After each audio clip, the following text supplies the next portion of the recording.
后来乡亲啊，继续来看云林古坑桂林村办公室，5年前开始种纸板碟的灭原食物，叫做高士佛泽兰。结果顶个月，当地出现着大量的纸板碟，纸板碟是安尼满天飞，有够水。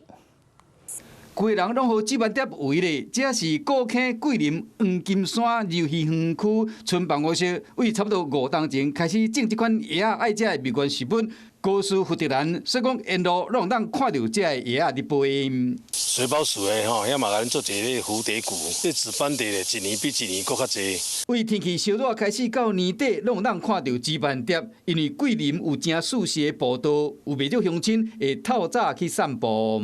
去年啊，拢超4、5月啊，吼纸板地伊都拢有啊。啊，今年较慢，今年将近了超7月，啊，顶港都7月14遐吼，都纸板地吼，伊个迁移过境啦，吼，迄数量特别多。桂林的庄仔内有过条步道，生态真丰富，佮有一部落一土地公庙的文化，即马加上大量的纸板碟，加正闹热。